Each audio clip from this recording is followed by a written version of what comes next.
Acting కూడా అంతే. Daily 75 తీసుకుంటానండి సార్, కొంచెం 60 నేనే. వాళ్ళు అనక్కర్లా, రండి 2 రోజులు లాగా ఆలోచించుకొని రండి, అలాంటి ఉండవు. అప్పటికప్పుడు తెగిపోయి అడ్వాన్స్ ఇచ్చేసేయాలి. ఆడు గుమ్మం దాటి వెళ్ళకూడదు. ఇంకా ఫోన్లో మాట్లాడంటే పడిపోవాలి అకౌంట్లో, వదలకూడదు. అంతే, మనకి డేట్ ఉండాలి అంతే, ఇచ్చేయడమే.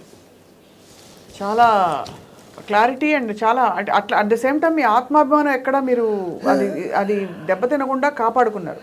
కాపాడుకుంటూ మీ ఎడ్యుకేషన్ ఒకటి, మీ వ్యక్తిత్వం ఒకటి, మీరు ఎక్కువ ఎక్కడికి వెళ్లకుండా కావాల్సిన పని ఏంటి చెప్పు అనే టైప్లో మీరు నడిపించారు సార్. అండ్ అందుకే మీకు అంత గౌరవం దక్కింది. ఆ రోజుల్లో మీరు ఒక ప్రపంచంలో వచ్చినప్పుడు మీ తోటి సహ రైటర్స్ కొంచెం సీనియర్లు ఉంటారు కదా, ఈర్ష్యపడ్డారా? కొంచెం చూసుంటారు. ఏముంటాయండి, అవి ఏముండవండి. ఉన్నా కానీ ఏముంటాయి, ఎదురుగా ఎవడు ఈర్షపడతారు ఎవరైనా. అంటే మీకు తర్వాత వెనుకటికి వస్తుంది కదా, ఇలా అన్నారు అలా అన్నారు, పట్టించుకో. అవి వినేవాడిని కదా. నా డైలాగే ఒకటి ఉంది, అసిస్టెంట్స్తో నా పక్కన డ్రైవర్తో నేను చెప్పేడేలా, నా గురించి ఎవరన్నా ఏదన్నా అన్నారని మీకు తెలిస్తే నాకు చెప్పద్దు.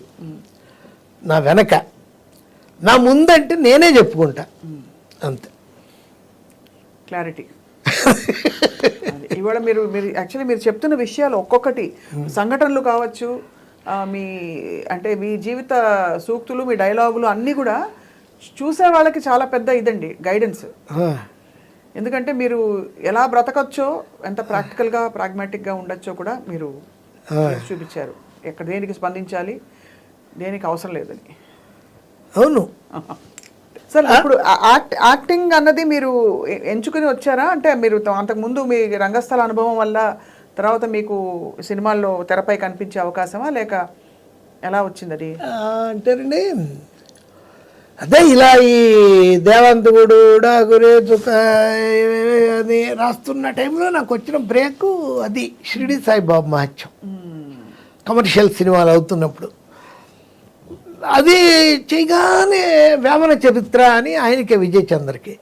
అది అయ్యాక ఆగిపోయింది సినిమా, ఆత్రేయ గారు రాసి ఆగిపోయింది అయ్యప్ప స్వామి మహత్యం. అలా వచ్చాయి నాకు. ఆ తర్వాత ఈయన మన కోటరామకృష్ణ, సోగ్గాడి కాపురం, భలే దంపతులు, రావు గారి ఇంట్లో రౌడీ, అంకుశం, వరుసగా ఉన్నాయి. 20 సినిమాలు రాశాను ఆయనకి. మొత్తం తెలుగు తమిళ ప్రతివిధి రీమేక్ కానీ ఇది కానీ జరిగితే నాకు ఎంత పర్సంటేజ్ ఇవ్వాలని చెప్పేవాడిని, ఇచ్చేవాళ్ళు కూడా. అలా ఒక సినిమాకి 1, 2, 3 అని కన్నడలో ప్రభుదేవ డైరెక్టరు, జ్యోతిక హీరోయిన్, వాళ్ళిద్దరు బ్రదర్స్, రాజు సుందరమును ఇంకోడు, ముగ్గురు హీరోస్. ఈ డైరెక్షను, ప్రొడ్యూసర్ బాలగిరి, సౌరభ్ గంగూలీ వాళ్ళ అంకులు. అప్పుడు నగ్మాకి సౌరభ్ గంగూలీకి మంచి ఫ్రెండ్షిప్ ఉండేది, అందుకని తీస్తున్నాడు ఆ అమ్మాయి కోసం. తెలుగు, తమిళ్, కన్నడ, హిందీ. వెళ్ళాను, వాళ్ళు విన్నాను. ఆవిడే చెప్పింది కదా, అంతకుముందే ఆవిడ నాకు చేసింది అల్లరల్లుడు అవి చెప్పి నాకు దీన్ని చేసి ఇవ్వాలండి, ఆల్ ది బెస్ట్ అని ఒక 1/2 hour నాటికి ఇది అని చెప్పింది. వెంటనే అలా చెప్పింది. ఇప్పుడు మనం ఎలా ఇంటర్వ్యూ చేస్తున్నాం, వెంటనే అది ఎలా చెయ్యాలి ఏంటో మొత్తం చెప్పేశా. రికార్డ్ చేసుకున్నారు. అమౌంట్ అడిగింది. ఆవిడ రికార్డ్ చేసుకుని లేస్తూ ఉంది. అయిపోయాక లేస్తూ ఉంటే నేను, మేడం మనం ముఖ్యమైన విషయం మాట్లాడలేదను, we're not talking about the main thing, what's that money అని. సారీ అని అంకుల్ అని ఆయన్ని పిలిచి, ఆయన బలవాడు, నేను రెడీగా ఉన్నాను లోపల రండి అని తీసుకెళ్ళి ఏంటి ఎక్స్పెక్ట్ చేస్తా, అన్ని లాంగ్వేజ్లు 5 లాంగ్వేజ్లు అన్నారు కదా, 25 lakhs ఇవ్వండి సార్ నాకు ఓకే ఇచ్చేస్తాను, నేను సింగిల్ పేమెంట్ కావాలి సార్ నాకు ఇప్పుడే, నాకు అన్ని కలిపి అన్నాను. సింగిల్ పేమెంట్ అయితే 20 ఇస్తాను, మీరు మామూలుగా తీసుకుంటే 5,555 ఇస్తాను చెప్పారు. 5,555గా ఇస్తాను అన్నాడు. నాకు 20 ఇచ్చేయండి నన్ను, 25 వద్దండి, 5 లక్షలు తగ్గిస్తాను, ఇచ్చేసేయండి నన్ను. 50% క్యాష్ చెక్ ఇచ్చేశారు. యాట్రియా హోటల్లో బెంగళూరులో కూర్చొని రాసి ఇచ్చేసారు. అది వాళ్ళది కామెడీ ఏంటంటే, వైట్ వరకు బాగానే ఉంది, 10 లక్షలు బ్లాక్ ఉంది, దాన్ని బాంబే రమ్మన్నారు ఒకసారి, అక్కడ డిస్కషన్స్ అని. ఏముండవు డిస్కషన్, ఎవడు రాడు లేవడు, అందరు రాత్రి 12 నుంచి లైఫ్ మొదలవుతుంది బాంబేలో, మీకు తెలిసి ఉంటుంది. తెల్లార్లు ఉంటుంది. రాత్రి 4 గంటలకి అంధేరి ఏరియాలో ఒకేసారి అపార్ట్మెంట్స్లో కుక్కర్ విజిల్ సౌండ్స్ వినిపిస్తాయి. అప్పుడు అనవణుతున్నారు అనమాట ఎర్లీ మార్నింగ్. అదో బాంబేనో చచ్చేవాళ్ళం. నితిన్తో కూడా అదే నాకు ప్రాబ్లం ఉండే, నితిన్ కపూర్. 1 గంటకి మేము సిట్టింగ్ అయిపోయి కలికాలం సినిమాకి, ఓకే సార్ ఇప్పుడైతే మనం 4కి కలుద్దాం అని వెళ్తుంటే అతను ఎంట్రీ, గుడ్ మార్నింగ్ సార్ అని. ఏంటి మేము వెళ్ళిపోతుంటే మీరు ఎంటర్ అవుతుంది, మాకేమో ఆకలి, ఆయన మేము ఇప్పుడే తినేసి వచ్చాడు. వాళ్ళు బాంబేలో ఎంత ఘోరం అంటే ఎవరు వచ్చేవాళ్ళు కాదు, ఫోన్లోనే అన్నీ. సార్ మీకు మా డ్రైవర్ వచ్చి అమౌంట్ ఇచ్చేస్తాడు, ఫ్లైట్ టికెట్ ఇచ్చేస్తాడు, ఆ కార్లో మీరు దిగిపోండి అని. వస్తే వాడు ఒక 10 రూపీస్ ఇచ్చేవాడు, 10 రూపాయల నోటు. వాళ్ళు ఏంటండి అంటే, ఏం లేదు సార్ మీరు హైదరాబాద్ ఎయిర్పోర్ట్లో దిగ్గానే ఒకడు వస్తాడు మీ దగ్గరికి, ఈ 10 రూపాయలు ఇస్తే మీకు క్యాష్ 10 లక్షలు ఇచ్చేస్తాడు. ఇదేంట్రా బాబు ఏదన్నా ఇరుక్కుంటామే ఏంటి గొడవ, ఇది హవాలా చేయిస్తున్నారే అని. అయినా తప్పదుగా ఓకే సార్ ఇక్కడ వస్తే నిజంగానే వచ్చేవాడు ఒకడు. వచ్చి నోట్ నెంబరు చెప్పేవాడు, చూసుకునేవాడు. 10 లక్షలు న్యూస్ పేపర్లో కట్టి ఇచ్చేవాడు.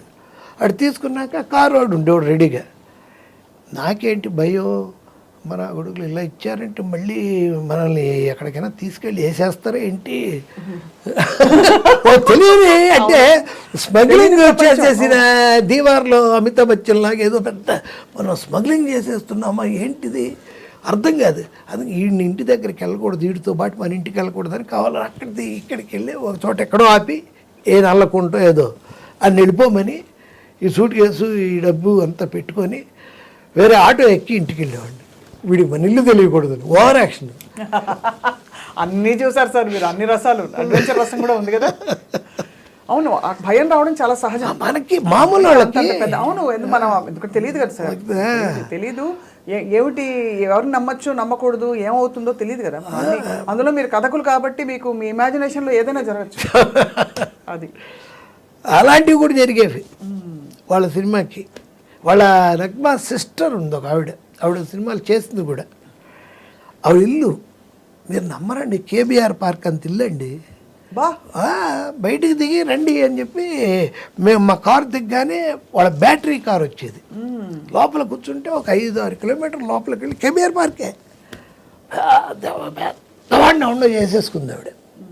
గోల్డ్ గ్లాసుల్లో మనకి బాదం మిల్క్, గోల్డ్ బంగారం గ్లాసులు. ఏంట్రా బాబు, అలాంటివి కూడా చూసాం. అన్నిటికంటే గొప్ప విషయం సార్, మీరు మీ పరిధిలోనే, మీరు మీ ప్రపంచంలోనే ఉన్నారు, ఎక్కడికి మీరు you didn't get carried away. That is the great thing. అవును, అది గొప్ప విషయమే కదా. అది ఎంత గొప్ప విషయం. అవును, ఇన్ని జీవితాలు, ఇంతమంది జీవితాలు, ఇన్ని కథలు, ప్రేమ కథలు, ఇంకా మందు సర్వము చూసేసారు మీరు. సో కానీ అదే ఇప్పుడైతే మీకు ఫైనలీ మీరు ఇంకా ఏం కోరుకుంటున్నారు జీవితాన్ని? ఉన్నంత వరకు ఇలాగే వెళ్తా ఉండాలనే, బ్రతుకంతా ఇలాగే నిమిషం మాటలాగా సాగాలి అంతే.